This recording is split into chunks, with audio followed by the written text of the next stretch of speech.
പക്ഷെ എന്റെ ക്വസ്റ്റ്യൻ എന്താന്ന് നോക്കുകയാണെന്നുണ്ടെങ്കിൽ ഈ ബോസ് എന്ന് പറയുന്ന വ്യക്തി ആരാണ് എന്നുള്ളൊരു കാര്യമാണ്. ലൈക്ക് റോളക്സിനെ പോലെ വളരെ സ്ട്രോങ് ആയിട്ടൊരു വില്ലൻ ആണോ, ആരാണ് എന്നുള്ളൊരു ചോദ്യം. ഒപ്പം തന്നെ ഇവിടെ ഇരിക്കുന്ന ഈ ബോക്സുകൾ കാണുന്ന സമയത്ത് ഈ ബോക്സുകൾക്കകത്ത് എന്താണ് ഇവിടെ സെറ്റ് ചെയ്ത് വെച്ചേക്കുന്നുള്ളൊരു കാര്യം തന്നെയാണ്. നിങ്ങൾ ഈ വാച്ചുകൾ കാണിക്കുന്ന സമയത്തും ഈ വാച്ചുകളിൽ കാണിച്ചിരിക്കുന്ന സമയം ആരെങ്കിലും ശ്രദ്ധിച്ചെന്നുള്ളൊരു കാര്യം ഞാൻ ചോദിക്കുകയാണ്. കാരണം ഈ സമയത്തിനും ഒരുപാടധികം പ്രത്യേകതകൾ ഉണ്ടെന്നുള്ളൊരു കാര്യം വേണം നിങ്ങൾ മനസ്സിലാക്കാനായിട്ട്. തലൈവർ 171 എന്ന് പറയുന്ന കൂലി എന്ന് പറയുന്ന ടൈറ്റിൽ ടീസറിന്റെ ഈ ഒരു രംഗം നമ്മൾ നോക്കുകയാണെന്നുണ്ടെങ്കിൽ, ഈ ഒരു ഒറ്റ ഷോട്ടിനകത്ത് ഈ ഒരു ഒറ്റ സീൻ നമ്മൾ നോക്കുകയാണെന്നുണ്ടെങ്കിൽ ഇതിനകത്ത് ഒരു വാച്ചിന്റെ ഒരു ഷോട്ട് നമുക്ക് കാണാൻ സാധിക്കുന്നുണ്ടല്ലേ. ഒരു വാച്ച് ഇങ്ങനെ സൂമിൻ ചെയ്തുകൊണ്ട് വാച്ച് ഇങ്ങനെ തെറിച്ചു വരുന്ന സമയത്ത് ഈ വാച്ചിനെ ഇങ്ങനെ സൂമിൻ ചെയ്ത് വെച്ചേക്കുന്നതായിട്ട് നമുക്ക് കാണാൻ സാധിക്കും. യഥാർത്ഥത്തിൽ ഈ വാച്ച് ഇങ്ങനെ വരുന്ന സമയത്ത് ഈ വാച്ചിനകത്ത് കാണിക്കുന്ന ഒരു ഹിഡൻ ഡീറ്റെയിൽ എന്താണെന്നുള്ളൊരു കാര്യം നിങ്ങൾ ആരെങ്കിലും ശ്രദ്ധിച്ചിട്ടുണ്ടാവും. ഇതിനകത്ത് കാണിക്കുന്ന അവർ സൂചിയാണെങ്കിലും മിനിറ്റ് സൂചിയാണെന്നുണ്ടെങ്കിലും 17 എന്ന് പറയുന്ന 2 നമ്പറുകളാണ് കാണിക്കുന്നത്. എന്നാൽ അതേ സമയത്ത് സെക്കൻഡ് സൂചിയാണ് ഇതിൻ്റെ ഏറ്റവും വലിയ ഇൻട്രസ്റ്റിംഗ് ആയിട്ടുള്ള ഒരു ഹിഡൻ ഡീറ്റെയിൽ റിവീൽ ചെയ്യുന്നത്. ഈ സിനിമയ്ക്കകത്ത് വരാൻ പോകുന്ന ക്യാമിയോ എന്ന് പറയുന്നത് ഒരിക്കലും ഒരു ചെറിയ പുള്ളിയല്ല. ഇദ്ദേഹത്തിൻ്റെ ഒരു റേഞ്ച് പറയുകയാണെന്നുണ്ടെങ്കിൽ ഇന്ത്യയിലെ തന്നെ വളരെ റിച്ചസ്റ്റ് ആയിട്ട് നിൽക്കുന്ന ഒരു വലിയ സൂപ്പർ സ്റ്റാറിൻ്റെ ഒരു എൻട്രിയാണ് ഈ സിനിമയ്ക്കകത്ത് സംഭവിക്കാനായിട്ട് പോകുന്നത് എന്നുള്ളൊരു കാര്യം പറഞ്ഞുകൊണ്ട്. ചെറിയ ഓഡിയൻസ് അല്ല, ഇതുവരെ നമ്മൾ കണ്ടേക്കുന്ന പോലെ റോളക്സ് പോലെയുള്ള ഒരു റേഞ്ചിലുള്ളൊരു സൂപ്പർ സ്റ്റാർ അല്ല, അതൊക്കെ മേലെ നിൽക്കുന്ന ഒരു വലിയ സൂപ്പർ സ്റ്റാർ ആണ് ഈ സിനിമയ്ക്കകത്ത് വരാനായിട്ട് പോകുന്നത് എന്നുള്ളൊരു കാര്യം തന്നെയാണ് ഇപ്പോൾ വന്നിരിക്കുന്ന സോഴ്സുകൾ പറയുന്ന ഒരു കാര്യം എന്ന് പറയുന്നത്. തലൈവർ 171 എന്ന് പറയുന്ന ടൈറ്റിൽ ടീസർ കണ്ടിരിക്കുന്ന സമയത്ത് ബോസ് എന്ന് പറയുന്ന ഒരാളുടെ കോള് നിങ്ങൾ കണ്ടിട്ടുണ്ടാവും.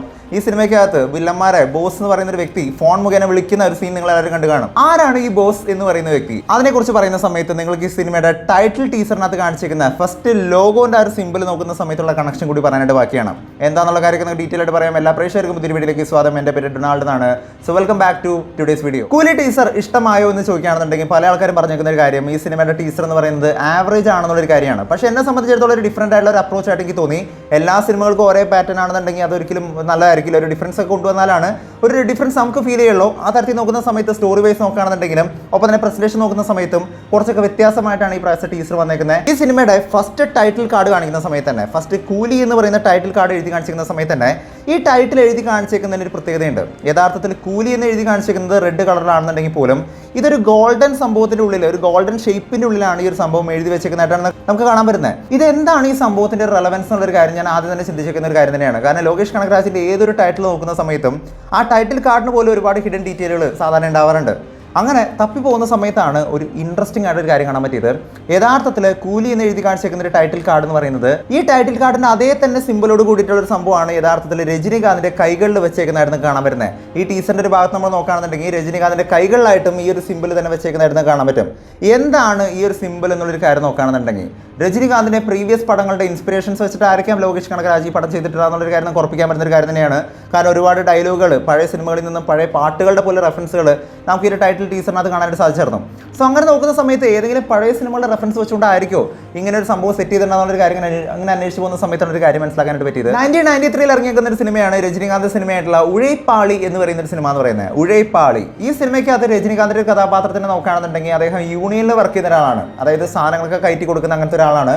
ഇദ്ദേഹത്തിന്റെ കൈകളിൽ കിട്ടിയേക്കുന്ന ഒരു സംഭവത്തിനെ നമ്മൾ നോക്കുകയാണെന്നുണ്ടെങ്കിൽ അന്നത്തെ 1993 ഇറങ്ങിയിരിക്കുന്ന ഉഴൈപ്പാളി എന്ന് പറയുന്ന സിനിമയെ നമ്മൾ നോക്കുകയാണെന്നുണ്ടെങ്കിൽ 777 എന്ന് പറയുന്ന നമ്പറോട് കൂടിയിട്ട് ഇതുപോലെ തന്നെ ഒരു പ്ലേറ്റ് അദ്ദേഹത്തിന്റെ കൈകളിൽ കിട്ടിയേക്കുന്നതായിരുന്നു കാണാൻ പറ്റും. എന്താണ് ഈ സംഭവം നോക്കുകയാണെന്നുണ്ടെങ്കിൽ പണ്ട് കാലത്ത് ഈ യൂണിയൻകാരൊക്കെ ഉള്ള സമയത്ത് പഴയ കാലഘട്ടത്തിന്റെ റെഫറൻസ് ആണ് കാണിക്കുന്നത്. അന്നത്തെ കാലത്ത് യൂണിയൻകാരുടെ കൈകൾക്ക് ഇങ്ങനെ ഒരു സംഭവം കെട്ടാറുണ്ട് എന്നുള്ളൊരു കാര്യമാണ് പറയുന്നത്. അതായത് അവരുടെ ഒരു ഐഡന്റിഫിക്കേഷൻ ആയിട്ട് ഇങ്ങനെ ഒരു സംഭവം അവരുടെ കൈകളിൽ കെട്ടാറുണ്ട് എന്നുള്ളൊരു കാര്യമാണ് പറയുന്നത്. ഇതൊരു പക്ഷേ അവർ പഴയ കാലത്തിന് റെഫർ ചെയ്യുന്ന തരത്തിൽ, മേ ബി ഇതൊരു പഴയ കഥ പറയുന്ന സമയത്ത് അതിനെ റെഫർ ചെയ്യാനാണോ അതോ പഴയ സിനിമയുടെ ഇൻസ്പിറേഷൻ കാണിക്കാനായിട്ടാണോ ഈ സംഭവം എന്നറിയില്ല. പക്ഷേ ഒരു കാര്യം ഉറപ്പ് തന്നെയാണ്, രജനികാന്തിന്റെ പഴയ സിനിമയായിട്ടുള്ള ഉഴൈപ്പാളി എന്ന് പറയുന്ന സിനിമയിൽ കാണിച്ചിരിക്കുന്ന അതേ തന്നെ ആ ഒരു സംഭവം തന്നെയാണ് കൂലി എന്ന് പറയുന്ന ഒരു ടൈറ്റിൽ ടീസറിനകത്ത് കൊടുത്തേക്കുന്ന ഒരു സിംബൽ എന്ന് പറയുന്നതും ഒപ്പം തന്നെ രജനികാന്തിന്റെ കൈകളിൽ കെട്ടിയിരിക്കുന്ന ആ ഒരു സംഭവം എന്ന് പറയുന്നതും. രജനികാന്ത് വില്ലനാണോ നായകനാണോ എന്നുള്ളൊരു ചോദ്യം ചോദിക്കുകയാണെന്നുണ്ടെങ്കിൽ നമുക്ക് വളരെ വ്യക്തമായിട്ട് പറയാൻ പറ്റുന്ന ഒരു കാര്യം തന്നെയാണ്. രജനികാന്ത് എന്ന് പറയുന്നത് പക്കാ വില്ലനാണ്. കാരണം സൂപ്പർ സ്റ്റാർ എന്ന് പറയുന്ന ഒരു ടൈറ്റിൽ എഴുതി കാണിച്ചിരിക്കുന്ന സമയത്ത് തന്നെ ഇതുവരെ കാണിക്കാത്ത ഒരു റെഫറൻസ് തന്നെയായിരുന്നു. ആക്ച്വലി ഇന്നലെ ഒരു പോസ്റ്റ് കണ്ടായിരുന്നു. റെഡ് ചിപ്പിനെ കുറിച്ച് കാണിച്ചുകൊണ്ടുള്ള ഒരു പോസ്റ്റായിരുന്നു കാണാൻ പറ്റിയിരുന്നത്. നമ്മുടെ എന്തിനൻ സിനിമയിൽ ചിട്ടിക്ക് ഒരു റെഡ് ചിപ്പ് ഇങ്ങനെ ഇട്ട് കൊടുക്കുന്നുണ്ടല്ലേ, ഒരു ഡിസ്ട്രക്ഷൻ പ്രോഗ്രാമിംഗ് എന്ന് പറഞ്ഞിട്ട് ഇങ്ങനെ ഇട്ട് കൊടുക്കുന്നുണ്ടല്ലേ. ആ സമയത്ത് ഈ ചിട്ടി എന്ന് പറയുന്ന ക്യാരക്ടർ, നല്ലവനായിട്ട് ചിട്ടി എന്ന് പറയുന്ന ക്യാരക്ടർ നെഗറ്റീവ് ഷെയ്ഡിലോട്ട് മാറുന്നുണ്ട് എന്ന് പറഞ്ഞിരിക്കുന്ന പോലെ രജനികാന്തിന്റെ ക്യാരക്ടറിന് ഒരു റെഡ് ചിപ്പ് ഇട്ട് കൊടുക്കുന്ന രീതിക്ക് തന്നെയാണ് സൂപ്പർ സ്റ്റാർ ഒരു പക്ക നെഗറ്റീവായിട്ട് ഷോക്കേസ് ചെയ്യുന്ന തരത്തിൽ സൂപ്പർ സ്റ്റാർ എന്ന് പറയുന്ന ടൈറ്റിൽ പോലും പക്ക റെഡ് ആയിട്ട് വന്നേക്കുന്നത്. സോ ഇങ്ങനെ ഒരു വൺ മാസ് വില്ലൻ എന്നുള്ളൊരു കാര്യം ഉറപ്പിക്കാൻ പറ്റുന്ന ഒരു കാര്യം തന്നെയാണ്.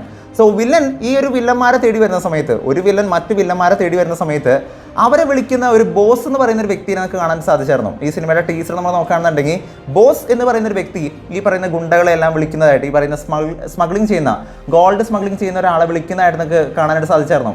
ആരാണ് ഈ ബോസ് എന്ന് പറയുന്ന ഒരു ചോദ്യം വളരെ റെലവൻ്റ് ആയിട്ടുള്ള ഒരു ചോദ്യം തന്നെയാണ്. ഇതുവരെയുള്ള ഒരു അപ്ഡേറ്റ് വെച്ച് നോക്കുകയാണെന്നുണ്ടെങ്കിൽ യഥാർത്ഥത്തിൽ ഈ സിനിമയിൽ വരാൻ പോകുന്ന ഒരുപാട് ക്യാമിയോകളെ പറ്റി ഒരുപാട് അപ്ഡേറ്റുകൾ കാണാൻ സാധിച്ചായിരുന്നു. പക്ഷേ എന്നെ ഏറ്റവും കൂടുതൽ ഇൻട്രസ്റ്റിംഗ് ആക്കിയ ഒരു ക്യാമിയോ ഏതാണെന്ന് നോക്കുകയാണെന്നുണ്ടെങ്കിൽ യഥാർത്ഥത്തിൽ 2 പ്രധാനപ്പെട്ട ക്യാമിയോകൾ തന്നെയായിരുന്നു. ഒന്ന്, ലോറൻസ്, തമിഴ് നടൻ ലോറൻസ്, നമ്മുടെ dance master Lawrence, Raghava Lawrence പറയുന്ന അദ്ദേഹത്തിൻ്റെ ഒരു ക്യാമിയോ ഇതിനകത്ത് ഉണ്ടാകുന്നൊരു കാര്യം മുമ്പേ തന്നെ പറഞ്ഞിരുന്നൊരു കാര്യം തന്നെയായിരുന്നു.